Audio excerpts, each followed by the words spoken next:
Hey there, so today we have another video, and this is Sierra Nevada's Hoptimum, a once a year release from them. This is their triple IPA, 9.6%. This is a different little bit than usually because it uses 7 pounds of hops per barrel. They hopped it a lot more than they used to. Generally, hops are added in the boil kettle to impart flavor and bitterness, and then it's sometimes in the dry hopping process after fermentation. This they put it in everywhere. So we're talking about in the mash tun, in the lauter tun, in the boil kettle, during whirlpooling, during dry hopping, after, during, I guess, fermentation as well, in those open fermentation vessels that they do that Sierra Nevada's uniquely uses. So hops everywhere. So let's dig into this one. Beer comes in that classic West Coast, maybe a light haze to it, but that might be just a little chill haze. This is pretty clear beer. Beer comes in a deep gold to light amber color, beautiful glowing. Yeah, I'd say light amber color. Let's get the aroma on this one. Smells sweet. Decently hoppy. Again, this is 2 months fresh. I don't know, if I'm supposed to be extracting a lot more. It has some peachy notes to it, but I'm getting that like familiar malt. Maybe a touch of just oxidation. It's just when the malts are so aggressive, it just reminds me of oxidation because the malts have sort of overtaken the beer. But cheers.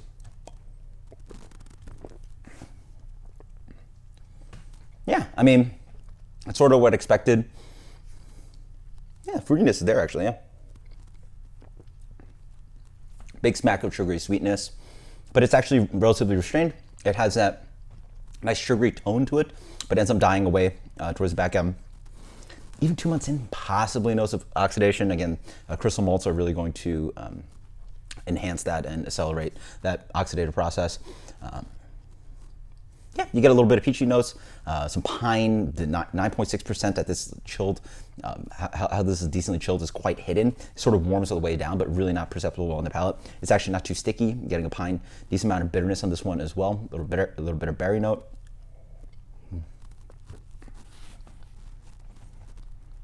Yeah, you get a little bit of that kind of like sticky sweet biscuit thing in there, but then the bitterness attacks and dries it out. Yeah, it's good beer. It's classic beer. This is classic to me, almost just like West Coast IPA. If you just bumped it up a little bit more on the alcohol, 9.6%. It's double IPA / triple IPA. The impact of flavors are quite nice. The malt is not overly too sticky or cloying. Aromatics are pretty decent. The pine carries over pretty throughout the palate and onto that bitterness. A little bit of fruity quality here. What you really look for is a little bit of sort of, again, not the word balance, but really where the hops play on bitterness quite well without the malts digging too deep on the palate, because the style in general is just going to be a little bit more sweet than what I guess I'm familiar to with New England style IPA.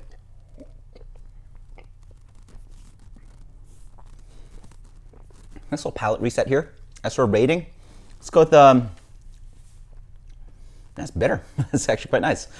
One of the better ones we've had on the channel in this range of style, flavor profile. Though I imagine fresh, this would be a different animal. I just don't think I'm getting exactly what they're trying to build right here. But at its place right now, which is unfortunate, even 2 months in, I don't think it's at its peak, because I think it should be a little bit better. If this is what it is, and it is what it is, and I'm gonna give the rating for what it is right now. Let's give it an 80. That's all right. 87. 87. This is Sierra Nevada Hoptimum. Until next time, guys. Cheers. Later.